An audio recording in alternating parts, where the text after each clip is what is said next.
तरबूज में मिलाई गई थी चूहे मार दवाई। मुंबई का तरबूज कांड तो आपको याद ही है, 4 लोगों की मौत हुई थी।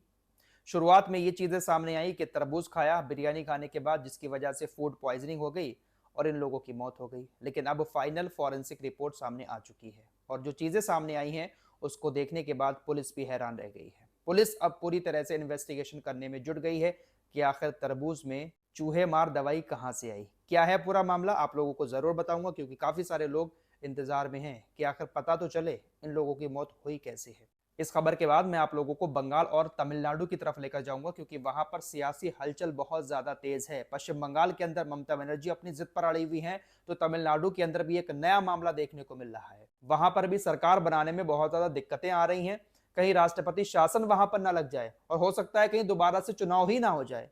डीजीपी का इस पूरे मामले में क्या रोल है वो भी आपको बताएंगे, लेकिन पहले आपको मुंबई की तरफ लिए चलते हैं। मुंबई के अब्दुल्ला परिवार की अचानक से मौत हो जाती है। शाम को बिरयानी खाई, रात में तरबूज खाया और सो गए। सुबह को जब उठे तो उनकी हालत खराब हो गई, हॉस्पिटल में एडमिट कराया गया। 24 घंटे के अंदर अंदर 4 लोगों की मौत हो जाती है। बाकी पूरा मामला क्या है आप लोग जानते ही हैं। एफडीए की जो जांच रिपोर्ट आई थी, जो मैंने आपको पिछली वीडियो में बताया था, एफडीए ने कहा था कि इसमें ऐसा कोई केमिकल नहीं मिला है जिस केमिकल से तरबूज को मीठा किया जाता है या तरबूज को लाल किया जाता है। ऐसा कोई भी केमिकल हमारी जांच में सामने नहीं आया है। एफडीए ने उस वक्त ये जांच करने के बाद जवाब दिया था। लेकिन अब जो है फॉरेंसिक साइंस लेबोरेटरी की रिपोर्ट सामने आई है। ये जांच की एकदम फाइनल रिपोर्ट है। इसमें बहुत बारीकी के साथ हर एक चीज की जांच की जाती है। फॉरेंसिक साइंस लेबोरेटरी की इस रिपोर्ट में यह बात सामने आई है कि तरबूज के अंदर जिंक फास्फाइड मिला है। जिंक फास्फाइड एक जहरीला पदार्थ है। इसका इस्तेमाल ज्यादातर चूहे मारने की दवाई में किया जाता है। फॉरेंसिक साइंस लेबोरेटरी की जांच में यह बात सामने आई कि तरबूज के अंदर भी जिंक फास्फाइड निकला है और इन लोगों के पेट के अंदर से जो सैंपल लिए गए थे उसकी जब जांच की गई तो इन लोगों के शरीर में भी जिंक फास्फाइड निकला है। यानी तरबूज के अंदर जिंक फास्फाइड यानी चूहे मारने की दवाई पहुंचती है और वो तरबूज इनके पेट में पहुंचता है, जिसकी वजह से इनकी मौत हुई। फॉरेंसिक साइंस लेबोरेटरी में बिरयानी की भी जांच की गई और जो चीजें अब्दुल्ला के घर से ली थी सब चीजों की जांच की गई। किसी चीज में कोई भी जहर नहीं निकला, लेकिन तरबूज के अंदर चूहे मारने वाली दवाई जिंक फास्फाइड निकला है।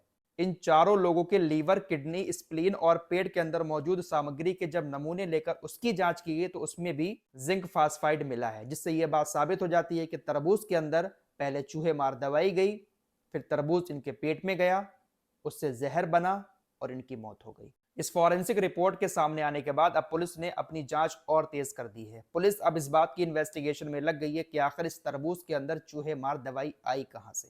अब आपके दिमाग में भी यहां पर एक बात आती होगी कि आखिर वो रिश्तेदार कहां हैं जो दावत में आए थे। मीडिया रिपोर्ट्स के मुताबिक जो 5 रिश्तेदार अब्दुल्ला के घर पर दावत खाने आए थे उनके बयान भी पुलिस ने दर्ज कराए हैं। 5 मेहमानों ने अपने बयान में यह बात बताई है कि हमने पुलाव खाया था, बिरयानी खाई थी, लेकिन हमने तरबूज नहीं खाया था। किसी भी मेहमान की तबीयत खराब नहीं हुई, किसी भी मेहमान को फूड पॉइजनिंग नहीं हुई, क्योंकि उन्होंने तरबूज नहीं खाया था। पुलिस ने 5 मेहमानों के बयान दर्ज कर लिए हैं। फॉरेंसिक रिपोर्ट सामने आने के बाद पुलिस अब इस बात की जांच कर रही है कि आखिर तरबूज में चूहे मारने वाली दवाई कहां से आ गई। फिलहाल फॉरेंसिक साइंस लेबोरेटरी की ये फाइनल रिपोर्ट आ चुकी है। अब कुछ जांच के लिए नहीं बचा है। अब जांच होगी तो सिर्फ इस बात की कि आखिर तरबूज में दवाई कहां से आई। अब ये काम पुलिस का है। बाकी तरबूज की जो साइंटिफिक जांच चल रही थी वो पूरी हो चुकी है। अब पुलिस की जांच बची है कि आखिर तरबूज में आई कहां से ये दवाई। देखते हैं कि पुलिस को इस केस में किस तरह से कामयाबी मिलती है। आइए अब राजनीति की बात कर लेते हैं। पश्चिम बंगाल के अंदर ममता बनर्जी इस्तीफा नहीं दे रही थी और ना ही उन्होंने दिया है, लेकिन राज्यपाल ने उनको बर्खास्त कर दिया है। ममता बनर्जी अपनी बहुमत साबित नहीं कर पाई, जिसकी वजह से राज्यपाल ने उनको बर्खास्त कर दिया है। ममता बनर्जी ने इस्तीफा नहीं दिया है, लेकिन वो सुप्रीम कोर्ट जा रही हैं। होगा कुछ नहीं वहां पर भी, क्योंकि ममता बनर्जी के पास बहुमत नहीं है, बीजेपी के पास पूरी बहुमत है। केस लड़ते लड़ते ही ममता बनर्जी को 5 साल गुजर जाएंगे। लेकिन बड़ी बात यह है कि ममता बनर्जी ने इस्तीफा नहीं दिया है, उनको बर्खास्त किया गया है। तमिलनाडु में भी कुछ ऐसा ही मामला है। तमिलनाडु में सरकार बनी नहीं पा रही है। सबसे पहले मैं आपको तमिलनाडु चुनाव का रिजल्ट बता देता हूं, जिससे आपको बात बहुत अच्छे से समझ में आएगी। दरअसल तमिलनाडु के अंदर विधानसभा की 234 सीटें हैं। 234 सीटों में से 108 सीटें विजय दलापति को मिली हैं। विजय दलपति ये साउथ के हीरो भी हैं। इन्होंने एक नई पार्टी बनाई और पहली बार इनकी पार्टी तमिलनाडु के अंदर चुनाव लड़ी। 234 में से 108 सीटें इनको मिली। सबसे बड़ी पार्टी बनकर ये उभरी तमिलनाडु के अंदर। इनकी पार्टी का नाम है टीवीके। पार्टी का पूरा नाम नहीं बताऊंगा, बस आप शॉर्ट में समझिए, टीवीके पार्टी विजय दलपति की है। दूसरी पार्टी है वहां पर डीएमके, इसको 59 सीटें मिलती हैं। एक और पार्टी है AIADMK, इसको 47 सीटें मिलती हैं। कांग्रेस को 5, बाकी एक पीएमके पार्टी है उसको 4 सीटें मिली हैं। बीजेपी को तमिलनाडु में 1 सीट मिली है। 2021 के चुनाव में 3-4 सीटें मिल गई थी बीजेपी को, लेकिन इस बार सिर्फ 1 ही सीट मिली है। बाकी कुछ और पार्टियां हैं और दल हैं जो इन पार्टियों के साथ अलायंस में लड़े थे, 1-1 सीट इन तमाम पार्टियों को भी गई है। अब तमिलनाडु के अंदर बड़ा पेच यहां पर फंस गया है कि कोई भी पार्टी गठबंधन करने के बाद भी पूरी बहुमत के साथ सरकार नहीं बना पा रही है। विजय दलपति के पास 108 सीटें हैं, उनके पास 10 सीटें कम हैं पूरी बहुमत हासिल करने के लिए। अब ऐसे में कांग्रेस ने ऐलान कर दिया है कि वो विजय दलपति की पार्टी को समर्थन करेंगे।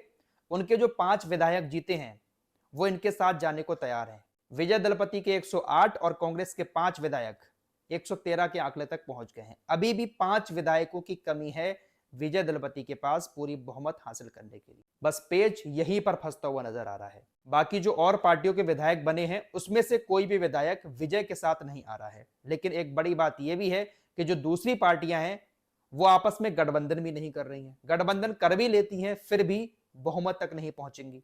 सबसे बड़ी पार्टी बनकर विजय दलपति की पार्टी ही सामने आई है। अब ऐसे में पूरा फोकस तमिलनाडु के राज्यपाल के ऊपर है। तमिलनाडु के अंदर राज्यपाल ही अब इस बात का फैसला करेंगे कि आखिर यहां पर किसकी सरकार बनेगी। ज्यादातर समर्थन विजय दलपति को ही मिल रहा है क्योंकि इन्हीं की पार्टी ने तमिलनाडु के अंदर सबसे ज्यादा सीटें जीती हैं। 108 सीट पहले ही चुनाव में इन्होंने जीती हैं। लेकिन राजनीति तो भाई राजनीति है, इसमें कहीं ना कहीं पेच तो हर कोई फांसता ही है। बहुमत हासिल नहीं कर पा रहे हैं जिसकी वजह से पूरा मामला अब राज्यपाल के ऊपर है। राज्यपाल विजय दलपति से कई सारी चीजें मांग रहे हैं, बहुत सारी चीजें देख रहे हैं। एक्टर विजय 2 बार राजभवन जा भी चुके हैं, राज्यपाल से मुलाकात कर चुके हैं। ज्यादातर चांसेस तो यही नजर आ रहे हैं कि यही बनेंगे, लेकिन कहीं ना कहीं और नेता इसमें पेच फांसे हुए हैं। इसीलिए विजय दलपति अभी तक तमिलनाडु के मुख्यमंत्री नहीं बन पाए हैं।